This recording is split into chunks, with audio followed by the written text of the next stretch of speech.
Hi, it's Vicky from Brightened Mind, and today we're going to talk about habits. Check this out.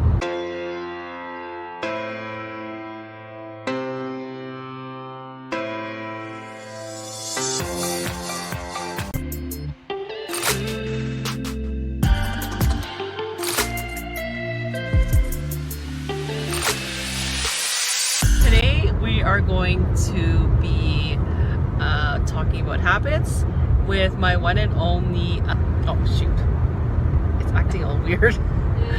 Let me just shoot, I'm trying to move this camera. It's kind of going okay. Hopefully this works. And we're going to talk about habits with my one and only Melissa, my partner. Say hi. Hi. She's not really gonna look into the camera because she's driving, but she's the one who I always mention in my videos, who keeps me accountable, who gives me ideas on what videos to make, because she notices, like, I always mention in my videos that she does teach me like a lot. She doesn't realize it. I try not to tell her that. I do tell her that actually, but she says I don't listen to her. I listen to you, right? Sometimes if you want to. When you want to. I don't know. I listen all the time. We are going to talk about habits because in my last video I'm going to post up here about like consistency. Melissa's the one who taught me about to be like being more consistent. Like Melissa's so consistent when it comes to like her diet, like her finances, like her health, and even like with her work ethic. Like you gotta like stay consistent, and that's like why you can be like really good at what you're doing in all areas of your life. Because like when you are consistent in like one area in your life, it completely affects like all areas. Because I try not to like think of this saying, but like how you do one thing is true is how you do everything.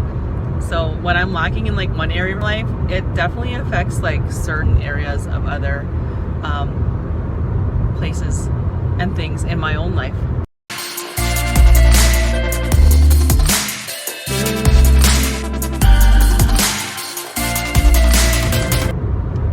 Agree, Melissa? Well, yeah, if you think about it, like, if you have one bad habit, you have multiple bad habits. But if you have, like, one good habit, then it just makes it easier to develop more better habits. So it's like a domino effect. I didn't expect that.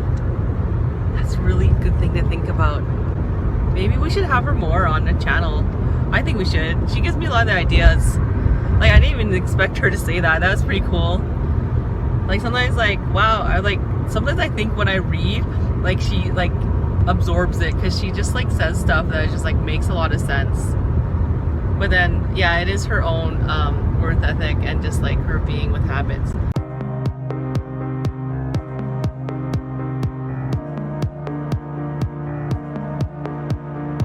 So Melissa, out of like habits, what do you think would be like the top 3 things to like continue and having like strong habits? Because there was like a few years ago Melissa like read a book called, what was that smoking one called? Book. It was called, oh, The Nicotine Trick. So she read this book. So Melissa was like she smoked. Were you an avid smoker? Social smoker, but really kind of avid. She did smoke a lot, but like I thought she was like very, like she is really good when it comes to discipline. She's very disciplined when it comes to certain things. Like she was able to quit smoking without using a patch or drugs or anything. She just like had a lot of willpower. So in that book it talks about like how you have to replace like a habit with like another habit. And oh, my camera is kind of random. It's like pointing at you.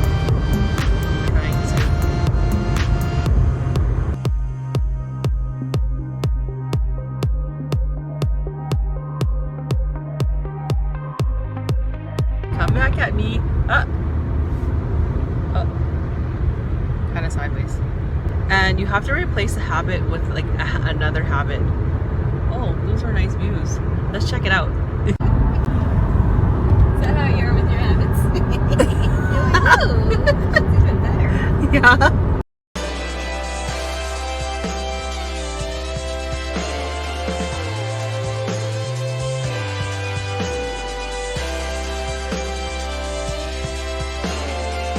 I'm using like my stabilizer for this video. So it's pretty cool. So back to the habits. What are the 3 things, Melissa, that you think, like, in order to change? Because habits, there can be good and bad habits. So like, what do you need to do to change from like a bad habit to a good habit? Like, what did you do? Like, what were the 3 things that really got you out from like smoking?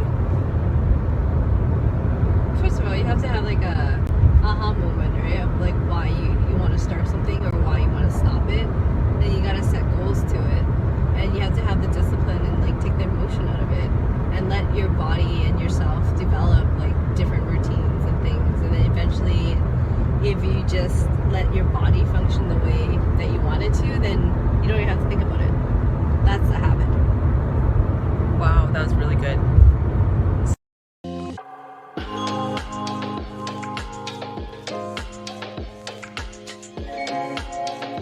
So she mentioned there, she did mention like the why, like why are you doing it in the first place? Second is just like the discipline. And like third is like replacing the habit with another habit. So it's like the why, the discipline, like the activity, and like replacing it. That's just like the habit loop that's from that book, The Power of Habit by Charles Dung. That's a really good book. I think that Melissa mentioned that helped her with her habits as well, is like having that, like, is it that cue? It's like having a cue of like when she said, remember, can you mention that story of like when you had a cue of like, oh, smoke time? For me to want to quit smoking, that you gotta get rid of like the social circle that you smoke with. I got a new car because I always smoked in my old car, and as well as like just like a savings goals. So anything that I was gonna buy for cigarettes, I would just put in my savings. Oh, that's cool. So like the cue with her smoking, she changed her car, which she would always smoke in on her previous car, and like hung out with certain like different friends. And that money that she saved from the smoking, which was almost like $3,000 a year, she would say, she mentioned, it changed her habit from like the smoking to like the saving. And yeah, she's doing like amazing in it. So yeah, just having like the habits, like I'm still learning myself. Habits are so hard to change because us as human beings, we're so used to like routine and like doing the same things over and over and over and over again. And when things change in your body, whether like not even your body, like external factors, whether it be like the things that you do every day, whether it be the food you eat, like your body doesn't like change. It like always wants to go back to what it was used to, even if it's bad. Like even if it's like a bad relationship, you always crave still that relationship. You think you're going to a new one, but if you haven't changed your habits, you're still gonna attract that bad relationship. You think that you like, if you're gonna eat a certain way, you're like gonna change. Like me, like I had to change. Like I still have challenges like eating chips and stuff. That's like my big thing.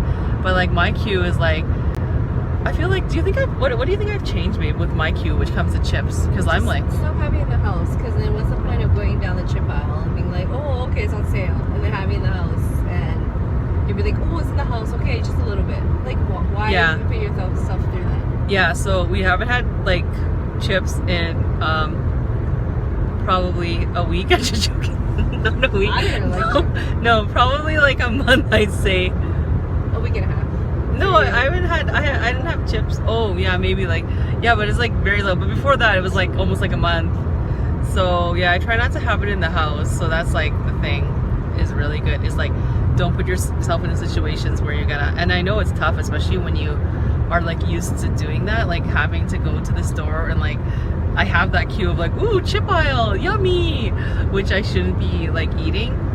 So Melissa, I should actually change that. Like I should, you know what? Melissa counted how much money she saved on like smokes. I should check how much I'll save on buying chips. Is that an idea? Sure.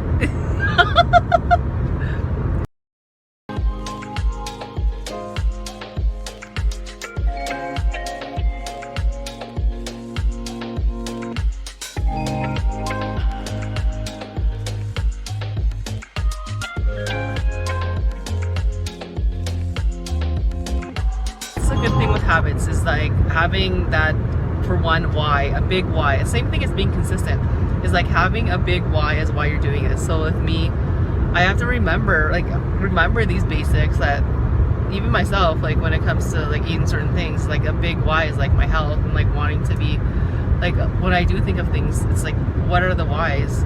It would be like, when I'm older, having to enjoy the activities I like doing, like snowboarding and golfing when I'm older, and remembering the why. And the second one is like the discipline.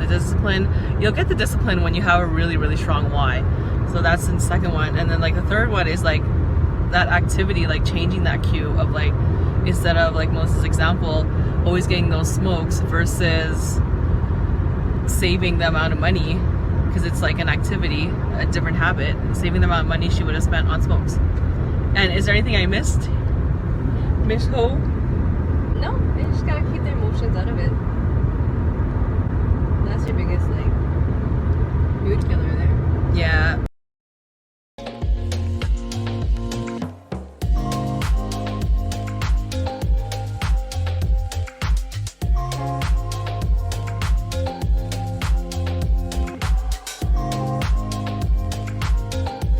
Melissa always says I'm like a tense, emotional person, which I am, because I'm a HSP.